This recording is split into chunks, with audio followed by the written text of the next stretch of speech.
Fala, galera do Corujão Vascaíno, nosso vídeo aqui de pós-jogo, após uma vitória até meio inesperada do Vasco da Gama contra o São Paulo no Morumbi, por 3-1.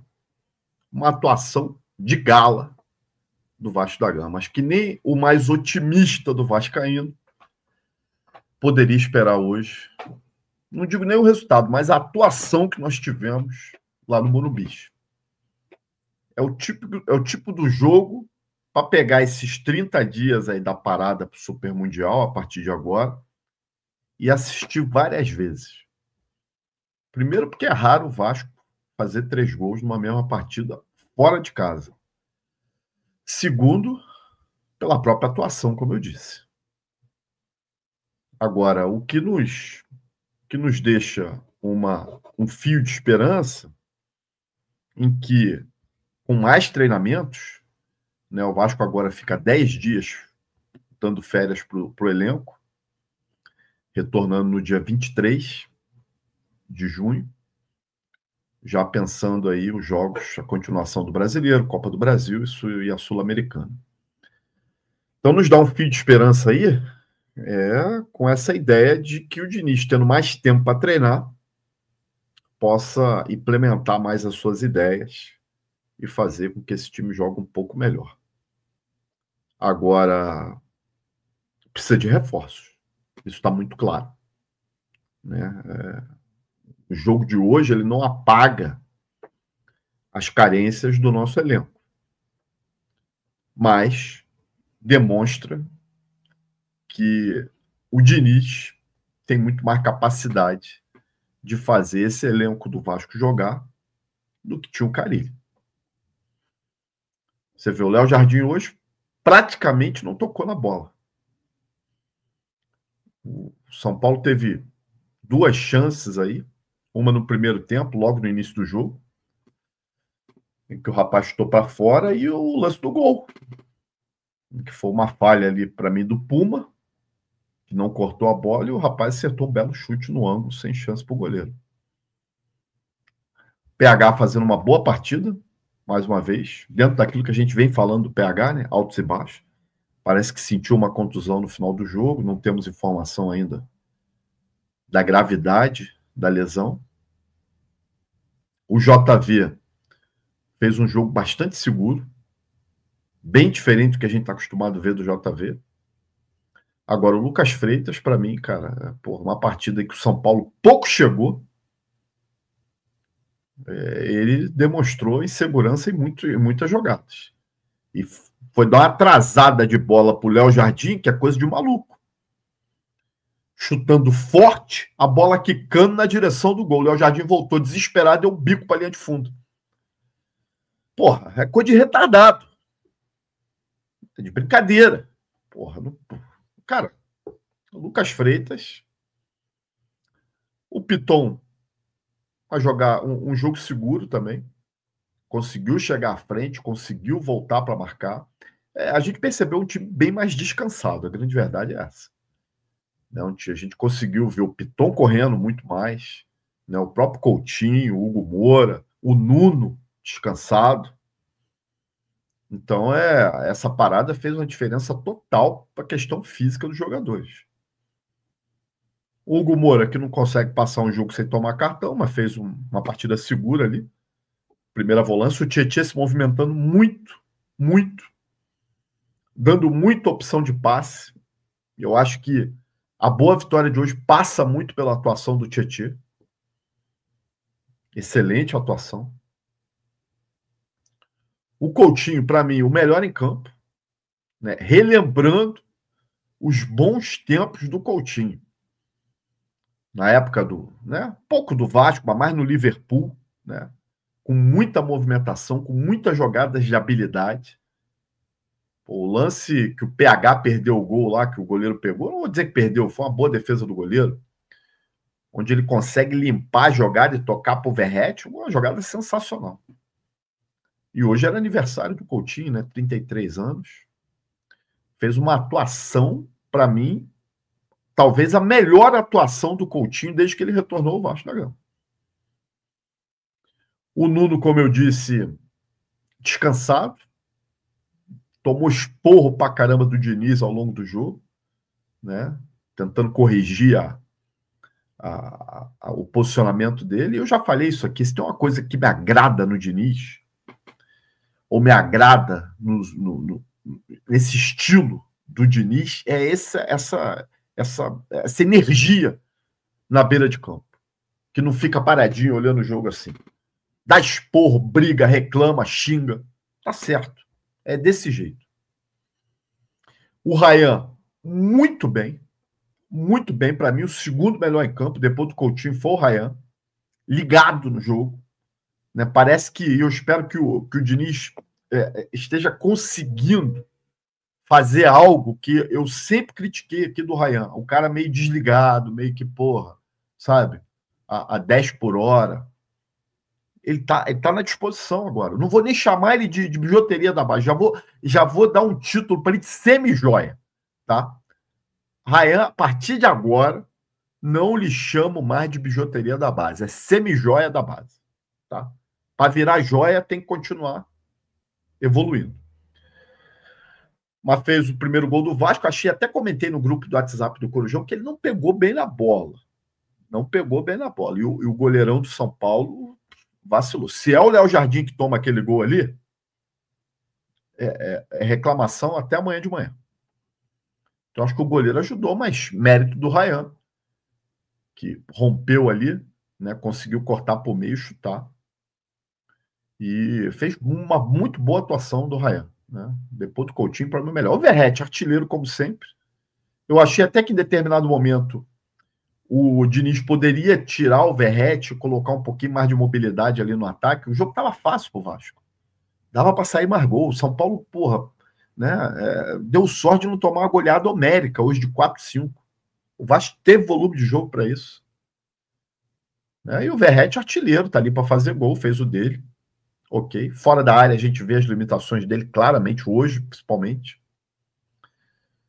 Né? Então, cara, no total, no geral, o Vasco fez uma atuação muito boa, uma das melhores do ano. E, para mim, vou falar dele. Volto a falar dele aqui, que eu coloquei na capa. Uma atuação que pode carimbar a renovação dele, não porque o Vasco não queria, ou porque ele não queria, mas em relação até à própria torcida. Aqueles que desconfiavam, que eu criticava, inclusive eu, né, em relação se valeria a pena ou não a renovação de contrato do Coutinho. Se jogar a bola que jogou hoje, vale muito a pena. Vale muito a pena. Porque não tem no elenco quem chame o jogo para si. Agora, precisa de regularidade. Precisa realmente manter isso. Talvez o aspecto físico também melhorando. O entendimento de jogo do Diniz ficando mais claro para os jogadores. Eu acho que a tendência é não só o Coutinho, mas o time evoluir como um todo. Aí ele fez as trocas, né? Já no final do jogo, o Pumita entrou meio desligadão. Acho que o gol do São Paulo passa por uma falha dele. Aí o Cocão, o Adson, né? Pô, não deu para ver muita coisa desses caras. Né? Então, acho que dá para falar mais do time que atuou praticamente os 90 minutos, ou quase os 90 minutos. Aí. O time de São Paulo muito mal. Muitos desfalques também. Acho que o Zubeldia, achei até que ia ser demitido, mas ele foi para a coletiva de imprensa, deu a coletiva, né? Ou seja, deu as declarações dele lá. Então, pelo menos hoje, parece que não roda. Mas também não é problema meu, é problema deles. Então, eu separei uma parte da entrevista do Diniz, né, que foi, na verdade, a última pergunta da coletiva, que eu acho que vale a pena a gente colocar na tela aqui, para a gente que fala um pouquinho da questão de reforço. Volto a dizer, créditos aí para o pessoal da BTB Esporte. A atuação de hoje não pode apagar as necessidades que a gente tem. Vamos ouvir o que o Diniz falou aí na pergunta do rapaz. Diniz aqui, boa noite. Henrique Vidriotti, da Rádio Craque Neto. Ginza, aproveitando para falar um pouquinho, além da pausa para o futebol, tem agora uma janela de transferências.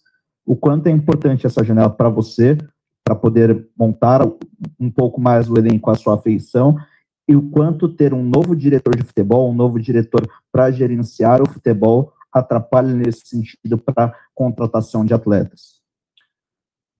Não, eu sou muito contente com o elenco do Vasco. A gente vai fazer movimentos muito pontuais. Vocês sabem que o Vasco tem um orçamento com limitação e as pessoas são responsáveis, estão honrando seus compromissos, estão pagando em dia. Então, a gente vai fazer os movimentos que forem possíveis serem feitos.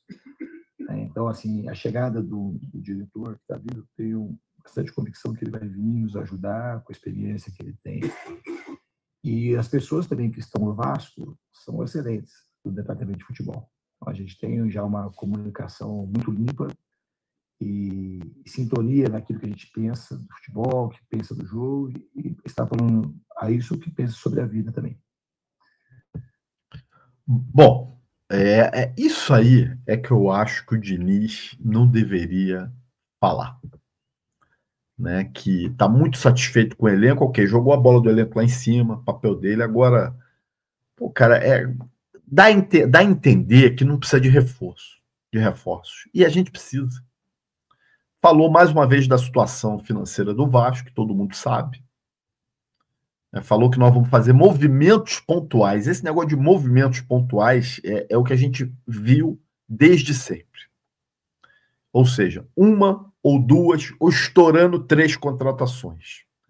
Né? Então, cara, eu tenho medo desses movimentos pontuais. Eu espero que esse novo diretor executivo que chegue aí, o português, ele pelo menos seja um cara antenado de mercado e que tenha criatividade.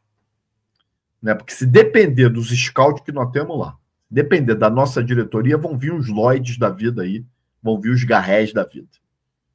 Então, a expectativa é que esse diretor executivo, que eu não conheço, né, acho que pouca gente conhece, que ele seja um cara realmente, né, ou seja, que tenha, expertise de mercado. Vamos ver. Agora, nós sabemos que nós precisamos de reforços. Hoje, nós fizemos uma excelente atuação, não quero aqui de maneira alguma tirar os méritos da atuação do Vasco da Gama, né, mas nós jogamos contra um time, né, que vem num momento muito ruim, cheio de desfalques, com um técnico que está na corda bamba. Então, ou seja, era um resultado muito possível. Agora, ainda é pouco para o que a gente tem pela frente.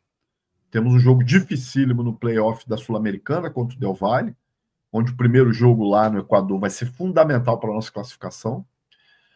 Temos jogos aí contra o CSA, que eu espero que sejam jogos mais tranquilos para passar de fase. E temos todo o Brasileirão aí, né, já voltando da parada contra o Botafogo, que provavelmente vai ser um adversário difícil. Talvez, né, e a expectativa é que esses times que estão lá no Mundial, o Palmeiras, o Botafogo, o Fluminense, né, a Mulambada, cheguem bastante desgastados aqui. Principalmente o Botafogo, que é o nosso próximo adversário. Que faça um bom campeonato e chegue bem desgastado aqui e bem desanimado, de repente. Agora, a vitória de hoje, evidente, nos dá uma tranquilidade de não passar 30 dias na zona do rebaixamento, porque seria um peso, coisa que viverá o Internacional, que entrou na zona nessa rodada. O Fortaleza, que continuou lá. O Santos mesmo conseguiu dar uma respirada, saiu, coisa que eu nem acreditava.